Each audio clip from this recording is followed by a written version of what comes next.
परमात्मा के स्वरूप का और अविद्या के अत्यंत अभाव का वर्णन। श्री वशिष्ठ जी कहती हैं, श्री राम अपने अतिशय परमानंदमय स्वरूप का अनुभव करने वाले ज्ञानी मुनि, देवतागण, सिद्ध और महर्षि लोग सर्वदा तुरीय पद में स्थित रहते हैं। व्यवहार में लगे हुए जो लोग बाह्य दृश्य विषयों में सत्यता की भावना से रहित हैं, जो पुरुष विषेंद्रिय संबंधों का परित्याग करके समाधि में निरत हैं, चित्र लिखित देहधारियों की भांति जो प्राणी के स्पंदन से रहित हैं और उन्हीं की भांति जो मनोगति से भी शून्य हैं, वे सब अपने उस परमानंद स्वरूप परमात्मा में, जहां मन का एवं दृश्य की आसक्ति का अभाव है, समान भाव से नित्य स्थित है। वह विशुद्ध चिन्मय परमात्मा ना तो दृष्टि का विषय है और ना उपदेश का ही विषय है। वह ना तो अत्यंत समीप है और ना दूरवर्ती है, किंतु केवल अनुभव से ही प्राप्त है और सब जगह समान भाव से स्थित है। शुद्ध सच्चिदानंद परमात्मा न देह स्वरूप है, न इंद्रिय एवं प्राण रूप है, न चित्त स्वरूप है, न वासना रूप है, न स्पंद स्वरूप है, न ज्ञान रूप है और न जगत रूप ही है, बल्कि इन सब से अति परे महान श्रेष्ठ है। वह न सदरूप है, न असद रूप है और न सत एवं असत के मध्यवर्ती ही है। वह न तो शून्य स्वरूप है और न अशून्य स्वरूप ही है। वह देश, काल एवं वस्तु भी नहीं है, किंतु ब्रह्म स्वरूप ही है, उससे भिन्न कुछ नहीं। वह ब्रह्म देह आदि समस्त पदार्थों से रहित है और जिसके रहने पर यह दृश्य जगत आविर्भाव, तिरोभाव आदि रूप से स्पंदित होता है, वह परमात्म पद ही है। ये हजारों देह रूप घड़े उत्पन्न होते हैं और नष्ट भी होते हैं, किंतु बाहर एवं भीतर व्याप्त इस परमात्म स्वरूप आकाश का नाश नहीं होता। अर्थात जिस प्रकार घड़ों का नाश होने पर भी घटाकाश का नाश नहीं होता, उसी तरह देह का नाश होने पर भी परमात्मा का नाश नहीं होता। आत्मज्ञानियों में श्री श्री राम उपर्युक्त देह आदि संपूर्ण जगत परमात्म रूपी है, किंतु वह जगत केवल अज्ञानवश ही परमात्मा से पृथक सा प्रतीत होता है। तुम्हें तो अपनी पवित्र बुद्धि से यह ज्ञाति है कि विश्व परमात्म स्वरूप है। स्थावर एवं जंगम स्वरूप जो कुछ ये जगत दिखता है वह सब ब्रह्म ही है, किंतु वास्तव में वह ब्रह्म लक्षणों और गुणों से, मल से, विकारों से तथा आदि और अंत से रहित एवं नित्य, शांत और समस्वरूप है। श्री राम दही बन जाने से दूध पुनः अपने दूध रूप में नहीं आता, किंतु ब्रह्म ऐसा नहीं है। आदि, मध्य और अंत किसी भी दशा में ब्रह्म तो निर्विकार ब्रह्म रूप ही ज्ञात होता है। इसलिए दूध आदि के समान ब्रह्म में विकारता नहीं है। समस्वरूप ब्रह्म का आदि और अंत में जो क्षण भर के लिए विकार दिखलाई पड़ता है, उसे तुम जीवात्मा का भ्रम समझो, क्योंकि अविकारी ब्रह्म में कोई विकार नहीं हो सकता।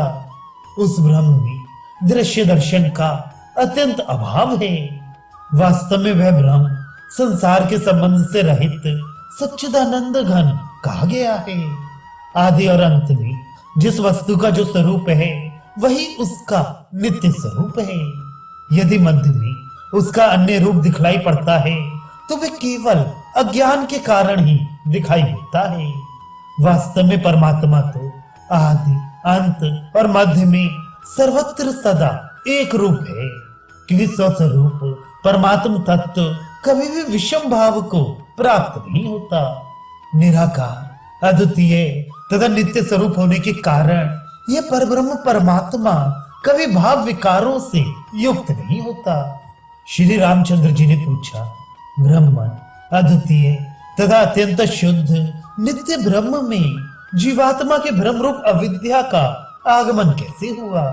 श्री वशिष्ठ जी ने कहा, श्री राम, विकार तथा आदि और अंत से रहित ये पूर्ण ब्रह्म तत्व पहले भी था, इस समय भी है और भविष्य में भी सदा रहेगा। वास्तव में अविद्या का किंचन मात्र भी अस्तित्व नहीं है, ये मेरा दृढ़ निश्चय है। ब्रह्म इस शब्द से जो वाच्य एवं वाचक का पृथक पृथक वर्णन किया जाता है, उसका भी भेद में तात्पर्य नहीं है, किंतु वह समझने के लिए ही है। श्री राम, तुम और मैं, ये संसार और दिशाएं, आकाश और पृथ्वी अथवा अनल आदि सबके सब आदि और अंत से रहित ब्रह्म ही है। अविद्या तो वास्तव में है ही नहीं, क्योंकि मुनि लोग अविद्या को ब्रह्म मात्र और असत कहते हैं। श्री राम, वास्तव में जो वस्तु है ही नहीं, वह सत्य कैसे समझी जा सकती है? वेद रूप वाणी का रहस्य जानने वालों में सर्वश्रेष्ठ विद्वानों ने ये अविद्या है और ये जीव है इत्यादि कल्पना अज्ञानी जनों को उपदेश देने के लिए ही की है। केवल युक्ति से ही बोध कराकर इस जीव को परमात्मा में नियुक्त किया जा सकता है, क्योंकि जो कार्य युक्ति से संपादित होता है वह सैकड़ों अन्य उपायों से नहीं होता। अज्ञानी दुर्गति के सम्मुख उसे सुहृद समझकर यह सब कुछ ब्रह्म है, यूं जो पुरुष कहता है उसका वह कथन एक ठूंठ को दुख निवेदन करने के समान है, उससे कोई लाभ नहीं है, क्योंकि मूर्ख युक्ति से प्रबोधित होता है और प्राज्ञ तत्व से। युक्ति से प्रबोध कराए बिना मूर्ख को ज्ञान नहीं होता। श्री राम, मैं ब्रह्म हूँ, तीनों जगत ब्रह्म है, तुम ब्रह्म हो और ये दृश्य पृथ्वी भी ब्रह्म ही है। ब्रह्म से पृथक कोई दूसरी कल्पना ही नहीं है। रघुनंदन, सोते जागते, चलते फिरते, बैठते, श्वास लेते, सब समय अपने हृदय में सर्वव्यापी सच्चिदानंद घन परमात्मा ही मैं हूं, ऐसा समझना चाहिए, क्योंकि तुम वास्तव में संपूर्ण प्राणियों में स्थित शांत चिन्मय ब्रह्म हो। यथा सर्वव्यापी अद्वितीय शुद्ध ज्ञान स्वरूप आदि और अंत से रहित प्रकाशात्मक परमानंद स्वरूप ही हो। एवं ब्रह्म, तुरीय, आत्मा, अविद्या, प्रकृति, ये सब भी अभिन्न अद्वितीय नित्य परमात्म स्वरूप ही है। जैसे मिट्टी से घड़ा पृथक नहीं है, वैसे ही परमात्मा से प्रकृति पृथक नहीं है।